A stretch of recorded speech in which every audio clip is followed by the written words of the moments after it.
Semangat membara, tak kenal menyerah, Tridharma selalu siap sedia.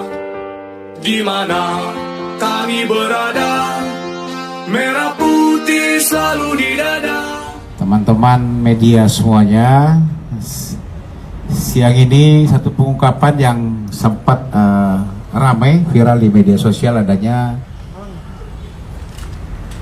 perampokan dengan modus kempes ban. Komplotan rampok 400 juta rupiah di PIK diringkus, beberapa pelaku adalah residivis lintas daerah. Kabar Publik melaporkan dari Jakarta. Polisi meringkus 6 tersangka perampokan uang 400 juta rupiah milik seorang nasabah bank di Pantai Indah Kapuk PIK Penjaringan, Jakarta Utara. Di mana, beberapa di antaranya merupakan residivis. 6 orang pelaku dengan modus kempes ban, ujar Kabid Humas Polda Metro Jaya Brigjen Yusri Yunus kepada wartawan, Senin, tanggal 15 November. Para tersangka berinisial FA, NJS, RA, N, A dan R. Mereka memiliki peran yang berbeda serta diringkus yang berbeda-beda. 2 pelaku diamankan di Lampung, nanti akan koordinasi dengan Polda Lampung, sementara 4 pelaku ditangkap di sini, kata Yusri. Untuk peran masing-masing tersangka, lanjut Yusri, tersangka FA dan NJS merupakan eksekutor. Mereka juga merupakan residivis kasus serupa di Cirebon dan Cibinong. Kemudian, tersangka Radan berperan sebagai pengawas. Mereka beraksi dengan mengasih calon korban di dalam bank dan disampaikan ke rekannya. Sementara untuk 2A dan R berperan memantau dan memilih korbannya. Sehingga, mereka harus mencari sasaran yang tepat. Tersangka A memantau korban di bank dan R tugas masuk ke bank untuk cari sasaran yang ambil uang besar, tandas Yusri. Dengan sudah tertangkapnya para tersangka, mereka dipersangkakan dengan pasal berlapis. Mereka dijerat pasal 365, 363 KUHP dengan ancaman 9 tahun penjara. Sebelumnya, Polda Metro Jaya turun tangan menyelidiki kasus perampokan uang tunai 400 juta rupiah di kawasan Pantai Indah Kapuk, Jakarta Utara. Dari hasil penyelidikan, kelompok perampok itu menggunakan modus pecah ban. Perampokan dilakukan pelaku saat korban berkendara dengan membawa uang tunai, pada tanggal 10 November. Modus pecah ban, seperti ini sering digunakan. Korban diikuti dan dicari waktu lengah korban, ujar Wadir Krimum Polda Metro Jaya AKBP Jerry Siagian. Dengan sudah tertangkapnya para tersangka, mereka dipersangkakan dengan pasal berlapis. Mereka dijerat pasal 365, 363 KUHP dengan ancaman 9 tahun penjara. Sebelumnya, Polda Metro Jaya turun tangan menyelidiki kasus perampokan uang tunai 400 juta rupiah di kawasan Pantai Indah Kapuk, Jakarta Utara. Dari hasil penyelidikan, kelompok perampok itu menggunakan modus pecah ban. Perampokan dilakukan pelaku saat korban berkendara dengan membawa uang tunai, pada tanggal 10 November. Modus pecah ban, seperti ini sering digunakan. Korban diikuti dan dicari waktu lengah korban, ujar Wadir Krimum Polda Metro Jaya AKBP Jerry Siagian. Kabar Publik melaporkan, jika suka dengan video ini jangan lupa subscribe, like, komen dan share. Tetapi 4 pelaku yang ini kita amankan di sini. Nanti akan kami berkoordinasi dengan Polda Lampung. Pelapornya korbannya adalah saudara AM. Ya, ini uang tunai yang berhasil digasak oleh para pelaku ini sejumlah 400 juta milik PT Bangun Laksana Persada.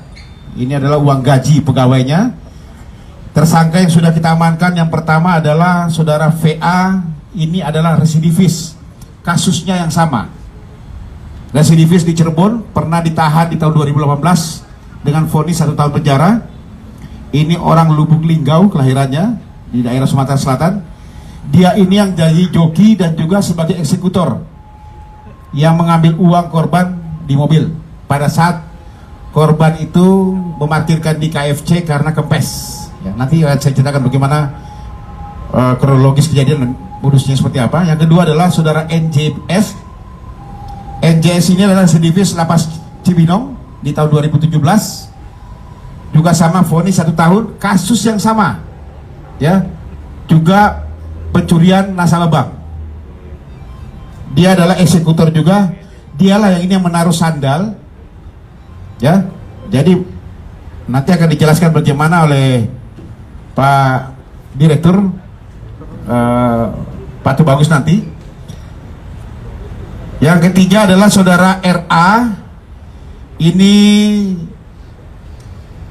perannya adalah dia adalah pengawas, ya, pengawas yang menyampaikan kepada rekannya yang satu lagi di luar pada saat korban sudah diidentifikasi. Kemudian nanti ada berjenjang, ada pengawas dan kemudian ada yang sebagai eksekutornya.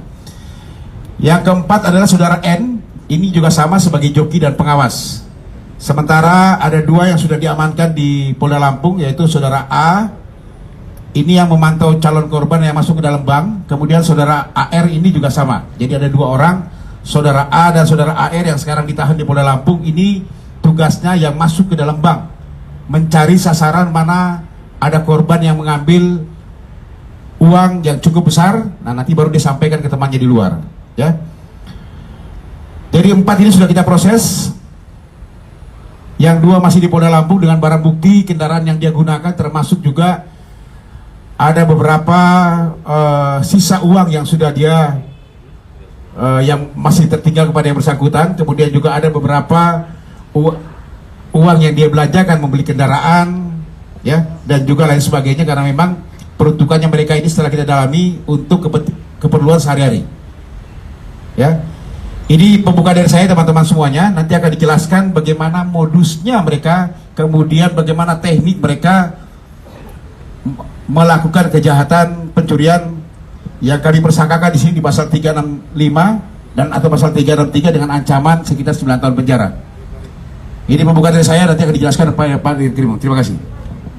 Oke, ada yang bertanya, silakan. Adi, bertanya kan?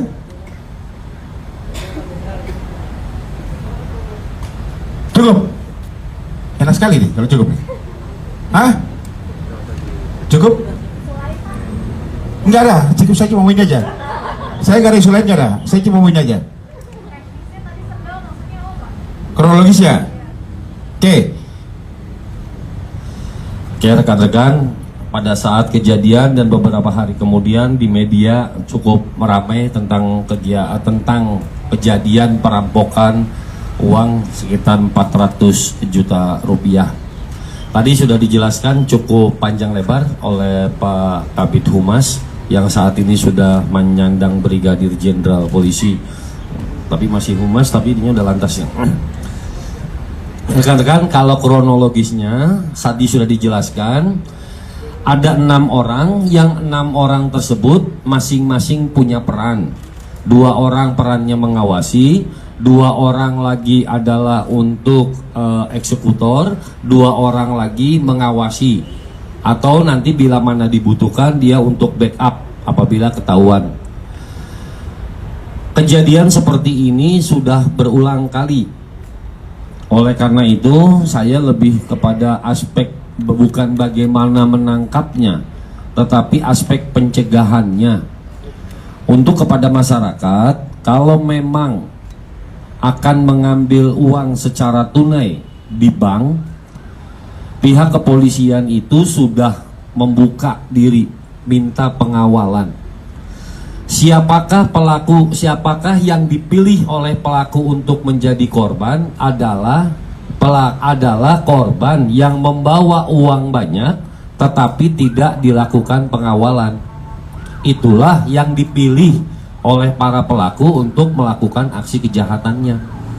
Oleh karena itu, kesempatan ini saya gunakan untuk menghimbau apabila anggota masyarakat siapapun itu akan mengambil uang dalam jumlah yang banyak, hubungi pihak kepolisian setempat agar mendapatkan pengawalan.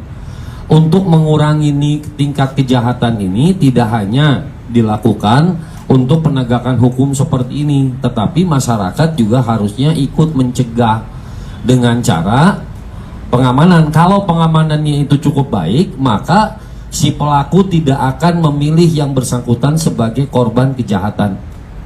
Sedangkan caranya adalah dia menggunakan jari-jari payung, kemudian diasah sedemikian rupa sampai dengan runcing, kemudian ditempelkan di sendalnya. Pada saat kondisi macet, korban sasaran itu bannya didekati, dan ketika dia jalan maka akan menembus paku yang sudah disiapkan. Sebetulnya bukan paku tapi jari-jari payung yang sengaja diruncingkan.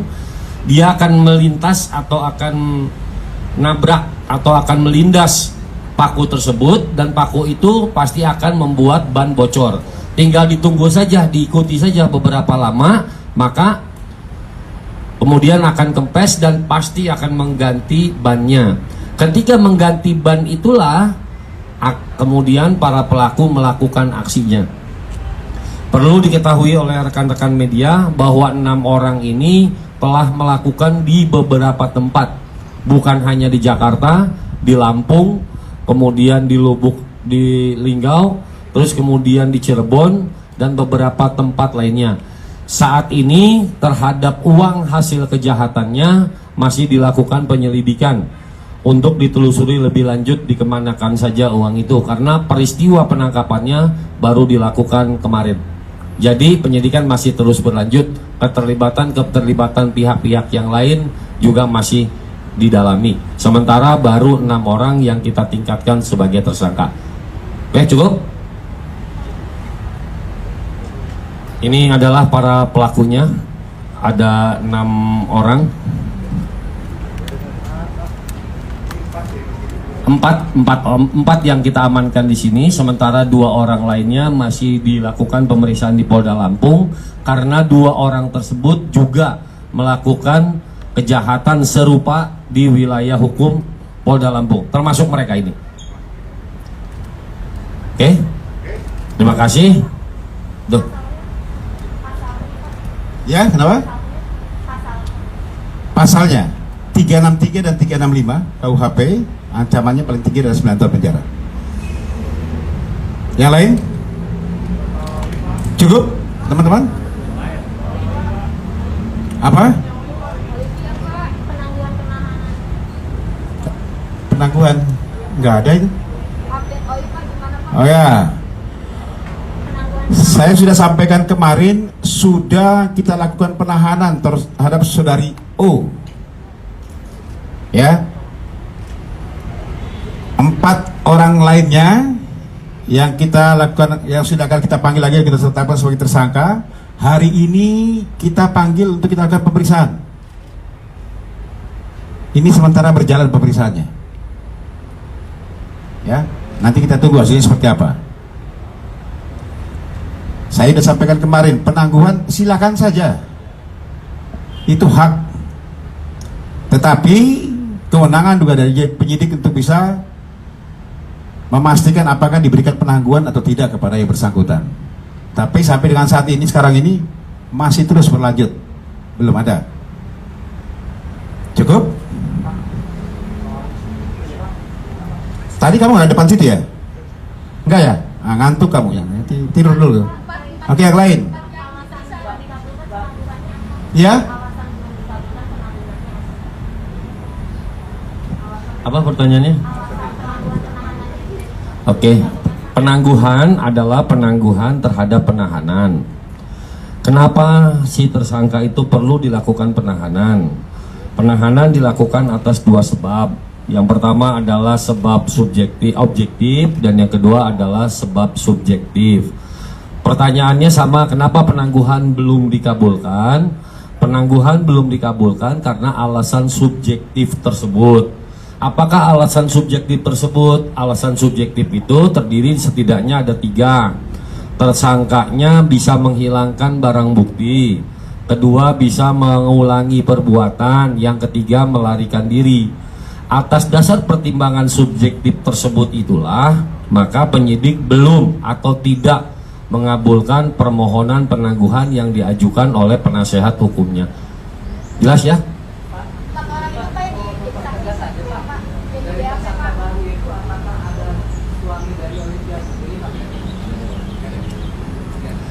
Jadi identitas terhadap tersangka nantilah itu lagi dilakukan pemeriksaan, tidak ada. Ya. Hah? Udah kemarin kan dia expose. Tapi itu tadi ya alasan penangguhan, atau ketika ditanyakan apa alasan penyidik belum mengabulkan penangguhan penahanan karena alasan subjektif. Alasan subjektifnya ada 3, dan saat ini kenapa ditahan? Karena memang untuk mempermudah dan mempercepat jalannya penyidikan. Oke? Jadi saya perjelas lagi, yang 4 sudah ditetapkan sebagai tersangka dan sekarang diperiksa. Yang pertama adalah saudara FM alias K. Yang kedua saudara ES. Yang ketiga saudari R. Saudari R Pak dia, saudari SR. Apa? Saudari R. Yang keempat adalah saudara SN. Jadi kalau ada bilang R siapa? Saudari itu, ya, bukan saudara, saudari. Oke, makasih.